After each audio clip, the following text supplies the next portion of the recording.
greatness in a sea of the dying and shameless. A sea of the aimless. I don't wanna be one of the nameless. Sebelum menyaksikan video ini, pastikan bosku jangan lupa subscribe. Karena subscribe itu gratis plus bonus tonton video terbaru setiap harinya.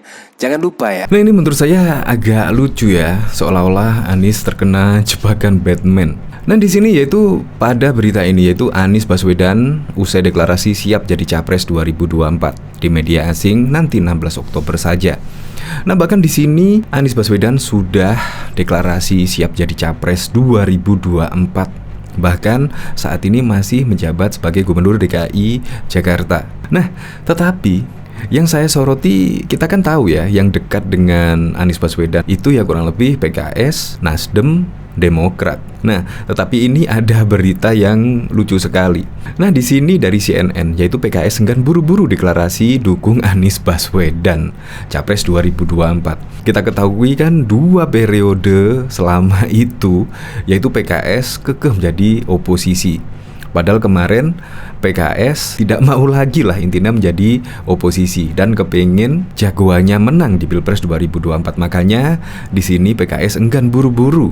Berarti kan bisa jadi nanti di waktu-waktu berikutnya PKS bisa berpaling dari Anies Baswedan. Karena memang PKS kepinginnya ya kalau bisa di pemerintahan lah. Sudah capek lah menjadi oposisi. Kurang lebih seperti itu. Bisa jadi bisa berpaling ke Ganjar Pranowo dan yang lainnya. Karena memang politik itu ya sangat dinamis sekali. Nah, bahkan di sini yang lebih mengejutkan lagi yaitu pertimbangan Nasdem belum deklarasi Anies Capres 2024. Nah, di sini Sekretaris Jenderal Partai Nasional Demokrat Johnny G. Plate mengungkapkan alasan pihaknya belum mendeklarasikan Anies Baswedan sebagai calon Capres yang akan diusung di Pilpres 2024 karena sejumlah pertimbangan. Menurut dia, pernyataan Anies terkait kesiapannya sebagai Capres pada Pilpres 2024 adalah langkah berani dan maju. Gubernur DKI Jakarta tersebut merupakan salah satu tokoh yang direkomendasikan oleh Partai Nasdem sebagai Capres pada pemilu 2024. Jadi, jika ada kader-kader atau bakal calon yang kami rekomendasikan di Rakernas sudah resmi mengatakan kesediaannya, itu salah satu langkah maju, katanya di Komplek Istana Kepresidenan pada Senin 19 September yang lalu. Bisa jadi loh, siapa namanya yang PKS sama Nasdem yang dekat dengan Anies bisa jadi berpaling. Ya bisa jadi karena berpolitikan itu sangat dinamis sekali, tidak mudah ditebak. Bisa jadi apalagi PKS yang dulu juga sudah bosan lah menjadi oposisi, kepengen terlibat di pemerintahan. Yang kemarin juga pada saat Demokrat berkuasa itu juga ada PKS di pemerintahan juga. Jadi sudah enek lah karena 2 periode sudah tidak di pemerintahan. Makanya PKS juga enggan buru-buru deklarasi dukung Anies Baswedan sebagai Capres 2024. Nah, ini dari CNN. Ketua DPP Mardhani Alisera mengatakan pihaknya tak ingin buru-buru mendeklarasikan Anies Baswedan sebagai bakal calon presiden untuk Pilpres 2024. Meski mayoritas kader mendukungnya, kader itu mayoritas kepingin Anies. Tapi kan PKS tahu diri, kita cuma 50 kursi di DPR, kata Mardhani dalam agenda ngopi dari seberang istana di Hotel Avaris pada Jakarta Pusat. Nah, ini seperti jebakan Batman ya. Padahal Anies sudah tol lah, apalagi relawan-relawannya maju sebagai Capres 2024. Tetapi belum ada yang meminang Anies secara resmi. Untuk lebih lengkapnya simak berita berikut ini, Good News Indonesia.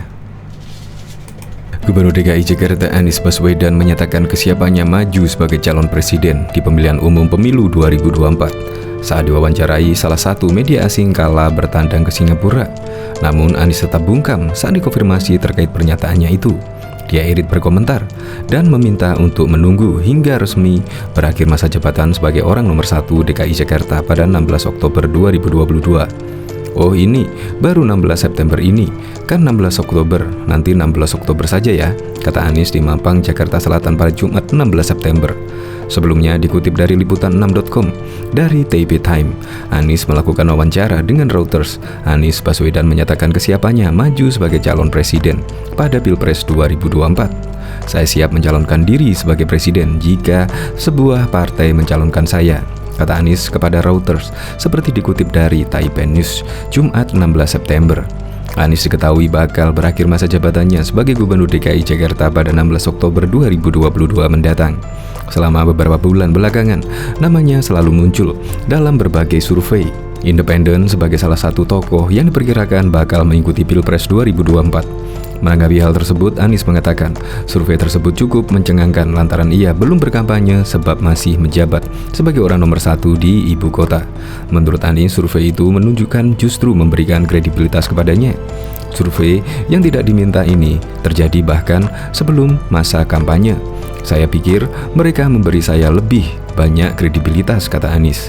Dalam survei, analis mengatakan bahwa Anies menjadi salah satu presiden terpopuler di Jakarta. Selain itu, menjabat sebagai orang nomor 1 di DKI Jakarta juga dianggap sebagai posisi batu loncatan menuju kursi kepresidenan. Salah satunya seperti Presiden Joko Widodo yang dulu juga merupakan Gubernur DKI Jakarta sebelum memenangkan gelaran Pilpres pada 2024. Bahkan diketahui Ketua DPP PKS Mardhani Alisera mengatakan pihaknya tak ingin buru-buru mendeklarasikan Anies Baswedan sebagai bakal calon presiden untuk Pilpres 2024, meski mayoritas kader pendukungnya. Kader itu mayoritas kepingin Anies, tapi kan PKS tahu diri kita cuma 50 kursi di DPR, kata Mardhani dalam agenda ngopi dari seberang istana di Hotel Amaris, Jakarta Pusat pada Sabtu 17 September. Mardhani mengatakan PKS tak ingin mendeklarasikan calon presiden yang diusungnya sendirian. Ia khawatir parpol lain yang memproyeksikan akan berkoalisi jadi takut bergabung bila buru-buru mendeklarasikan capres. Kalau kita deklarasi sendirian tiba-tiba yang lain takut nggak mau ikut deklarasi, kasihan Mas Anies, kata dia. Mardhani mahfum bila setiap partai politik memiliki pendukung dan pembencinya masing-masing, karenanya parpol pasti mempertimbangkan faktor tersebut ketika melangkah untuk memutuskan sesuatu. Kadang-kadang itu, siapa sabar dia menang, jadi PKS kabar biar menang, kata dia. Sebelumnya, Anies menyatakan siap mencalonkan diri sebagai presiden pada Pilpres 2024 jika ada partai politik yang meminangnya. Bahkan juga Sekretaris Jenderal Partai Nasional Demokrat Nasdem Johnny G. Plate mengungkap alasan pihaknya belum mendeklarasikan Anies Baswedan sebagai calon capres yang akan diusung pada Pilpres 2024 karena sejumlah pertimbangan. Menurut dia, pernyataan Anies terkait kesiapannya sebagai capres pada Pilpres 2024 adalah langkah berani dan maju. Gubernur DKI Jakarta tersebut merupakan salah satu tokoh yang direkomendasikan oleh Partai Nasdem sebagai capres pada pemilu 2024. Jika ada kader-kader atau bakal calon yang kami rekomendasikan di Rakernas sudah resmi mengatakan kesediaannya. Itu salah satu langkah maju, katanya di Kompleks Istana Kepresidenan pada Senin 19 September. Kendati demikian, Johnny melanjutkan bahwa terdapat alasan mengapa Nasdem tidak segera mendeklarasikan Anies yang sudah bersedia untuk bertarung di konsentrasi politik akbar tersebut, sebab Nasdem memiliki pertimbangan yang detail untuk memilih capres dan cawapres. Karena pertimbangan begitu luas, Nasdem tidak saja menyiapkan sampai di calon presiden. Mohon maaf ini, katanya. Lebih lanjut, Menteri Komunikasi dan Informatika ini menjelaskan bahwa Nasdem bertanggung jawab untuk kelangsungan program-program Kabinet Jokowi untuk pemerintahan periode berikutnya, sehingga harus disiapkan secara matang siapa capres, koalisi, dan taktik politiknya. Jadi jangan diterjemahkan atau berhenti sampai di calon. Kalau sekedar calon bisa cepat, gampang kan? Tapi calonnya bisa menang tidak? Nah, itu perlu pendalaman, perlu kerjasama dan kegotong royongan politik. Jadi jangan buat dinamika politik ini seperti matematika linier. Dia tidak linier karena ada kepentingan besar, kata Johnny. Sekedar informasi, Gubernur DKI Jakarta Anies Baswedan sudah menyatakan kesiapannya maju menjadi calon presiden atau capres di Pilpres 2024. Anies mengaku saat ini masih menunggu partai politik yang siap mengusungnya.